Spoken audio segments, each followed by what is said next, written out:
Hi everyone. I might maybe start the session. We're starting a little bit behind time, but we have a little room, I think. But I am conscious that we have another panel session, starting at 3:15. So I think it's a good idea for you to get going. So welcome. I know it's been a very exciting and passionate and insightful morning, and I know we're going to have more of the same in this particular session. My name is Fennell, and I'm chairing this session, and I'm really pleased to do so. It's on practice perspectives, and I think one of the richness of this entire day is the variety of perspectives that are being brought to bear on a very important topic. And so in this particular session, it's the perspective of practice, which I think is a richly important one, where we see the system not dressed up for inspection, but how it actually operates on the ground. We have two really interesting speakers for you. Our first one is Julia Kenny, who is Policy and Research Coordinator with NIACRO. She can tell you what that stands for. They no longer use that, they call it NIACRO. So she's Senior Practitioner in the Public Affairs and Communications team there, and has responsibility for policy, research and communications. Professional background in policy research and public affairs consultancy, and a BA on the English and politics from Stirling University, and a Master's in Communication from the University of Ulster.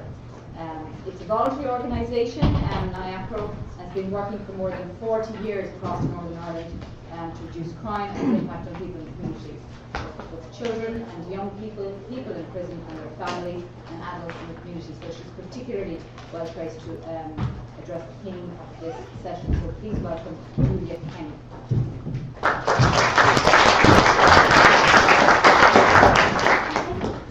Thanks Caroline, and thanks to Aisling and Fiona for inviting me to speak today.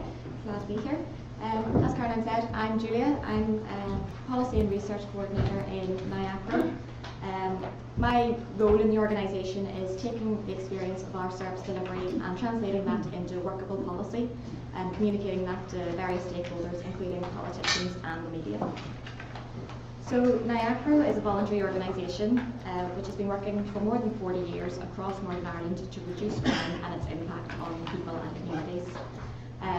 Caroline alluded to, we've recently had a name change. We were always the Northern Ireland Association for the Care and Resettlement of Offenders. That's a bit of a mouthful, so we're now just NIACRO. We work across Northern Ireland with offices in Belfast, Derry and Portadown, but we also work in each of the 3 prisons in Northern Ireland, and we have bases in the probation offices as well. So we work with people in prison and their families, adults in the community, and children and young people. We deliver a range of services through our projects, including early intervention work with children and young people, training and employment support services for adults and young people, tenancy support and community intervention, and family support for those affected by the criminal justice system, including direct support for families and managing visitor centres at McGilligan and Highbank Wood prisons. The experience of delivering each of these services informs our policies and messages, which we communicate to influence change in attitudes, practice and legislation. The project I'm going to be focusing on in my presentation today is a project called Family Links. Family Links aims to maintain and enhance positive contact between people in prison, their children and families through a range of support services. It's been operating since 2006 and was a successor to a project called Prison Link. Prison Link began in 1987, and at the time it symbolised a unique partnership between the prison service, probation in Northern Ireland and the voluntary sector. It embodies NIACRO's aim of reducing crime and its impact on people and communities by its mission to improve the life chances of people affected by the criminal justice system. And we do this through offering a range of practical and emotional support. Just to put this project in context, in Northern Ireland there's an estimated 1,500 children at any moment that have a parent in prison. That's in the context of an average daily prison population last year of 1,826, so quite a high proportion. Of the 120,000 visits to Northern Ireland prisons, 36,000 are made by children, which Linda will probably explore further later. And of course, like here, there is no statutory responsibility for the children of people in prison. So Family Links works to improve the life chances of families in the criminal justice system, and we take a holistic approach to this. So the project's objectives are to contribute to the resettlement of people who have offended, contribute to the diversion of children and young people from offending, reduce the impact of imprisonment, and contribute to the safer custody agenda. I think the rationale for this kind of project has been explained already, but just to give you an overview on where we're coming from. Like I said, we operate on an outcomes-based rationale with an emphasis on holistic approaches to resettlement. For the person in prison, and most of our work starts with the person in prison, the evidence shows that maintaining contact with family on the outside reduces the risk of reoffending upon release. Having that family support structure facilitates assistance, and it supports the rehabilitation efforts while the person is still in prison. And it usually means that there will be that same support structure when they're released, and stable accommodation, which then will support employment efforts as well. It also improves the mental health of the person in prison. We conducted some preliminary research into the prisoner ombudsman's reports in Northern Ireland for the death and custody reports, and found that in several of the cases, lack of family contact was a direct contributing factor to the death in custody. As well as that, there's also benefits of the work for the partner or the spouse left behind. We run respite for some of the families that we work with, and feedback from one of them was saying that when a partner goes into prison, you become mum and dad, and we heard that earlier this morning as well. Family Link sort of works to relieve that pressure. There's mental health impacts for the partner, and we would provide sort of emotional support for that person. Also easing the financial stresses that come, especially if the person in prison was the main income bringer. So we can also signpost to services in the community as well as providing that immediate support. It also supports and prepares that partner to help with effective resettlement, what to expect when somebody is released from prison, and how they can help. As for the child, we've already explored this morning how projects like this can help protect the child's rights, including the right to family life and the right to maintain contact with both parents. Work like Family Links improves the mental health outcomes of the child as it supports the child's family to understand and address the confusion, anger, secrecy and shame that can come with a parent in prison. In a similar way, it also helps improve their educational outcomes and their engagement with education, and again we can refer on to other services that will support that further. This kind of holistic approach can also help break the cyclical nature of offending. We already know that children who have a parent in prison are unfortunately more likely to go on to develop offending behaviour themselves. But by providing support and information which relieve that feeling of abandonment, and by facilitating assistance for the parent, that cycle can be broken. This project can also help identify early signs of antisocial behaviour and support the parent to address that, and the school as well, perhaps by referring the child to another service. So Family Links, first of all, is a universal offer of service to anybody who needs it.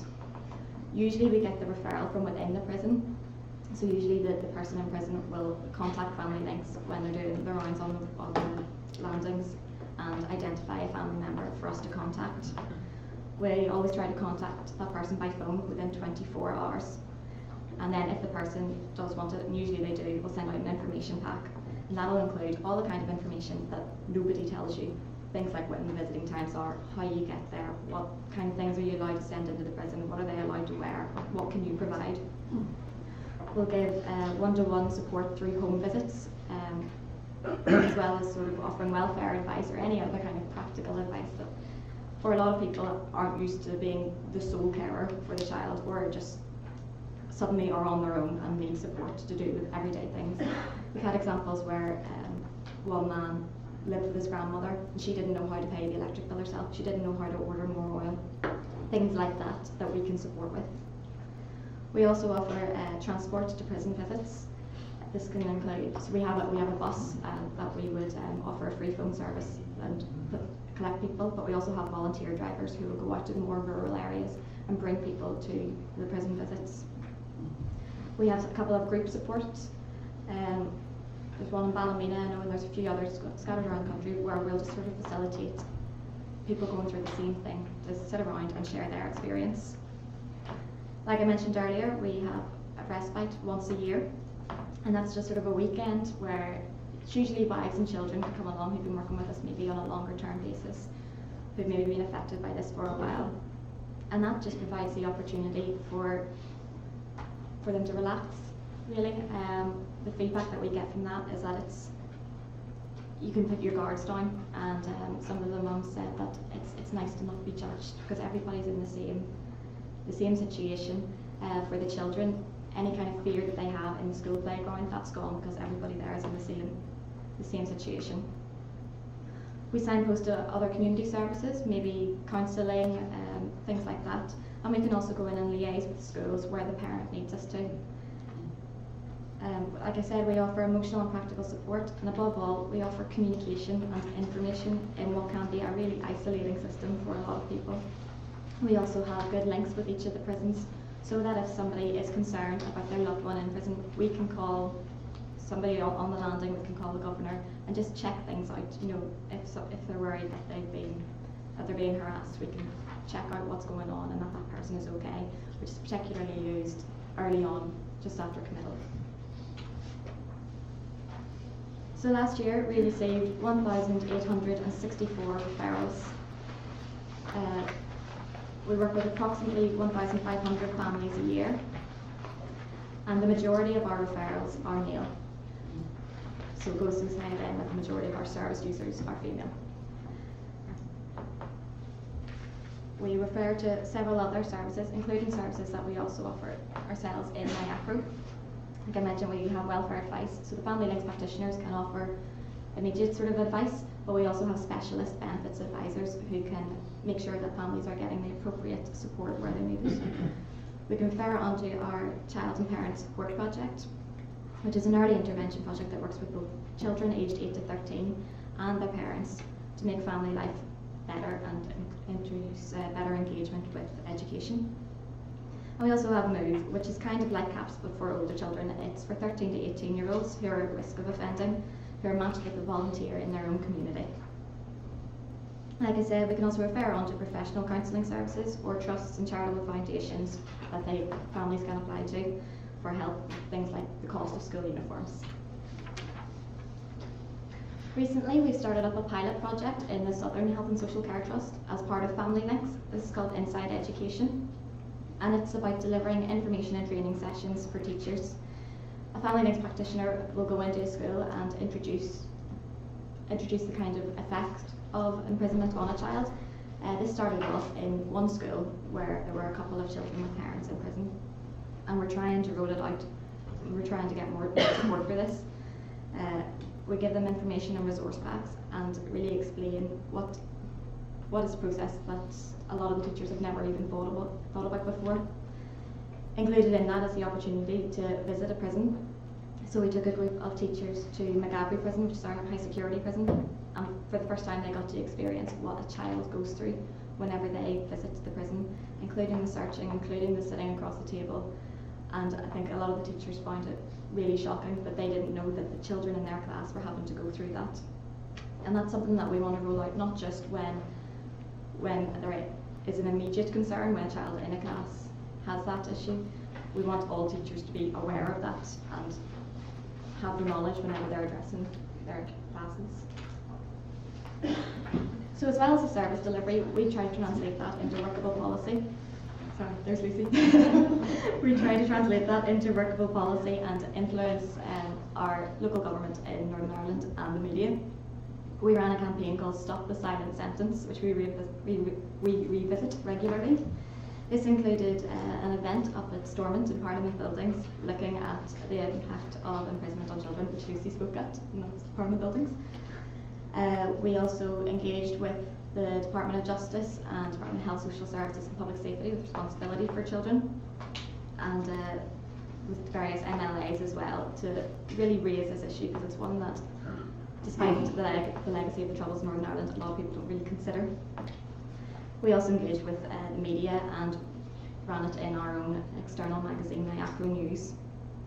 We hope to continue all this kind of lobbying and policy work, starting with a Justice Series seminar in January, focusing on child impact statements and revisiting the impact of imprisonment on children.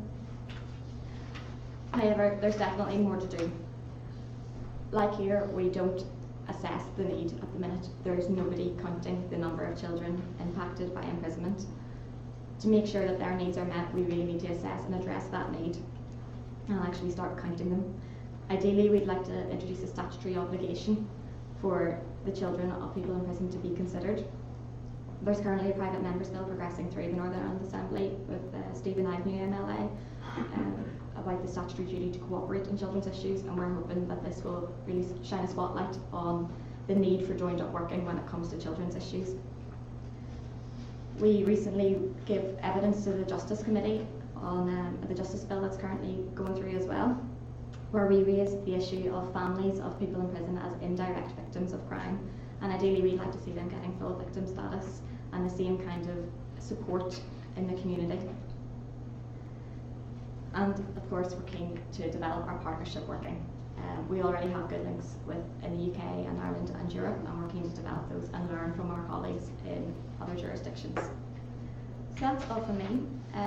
You have my contact details there, and if you have any questions about the work at NIACRO or Family Links, please let me know. Thank you.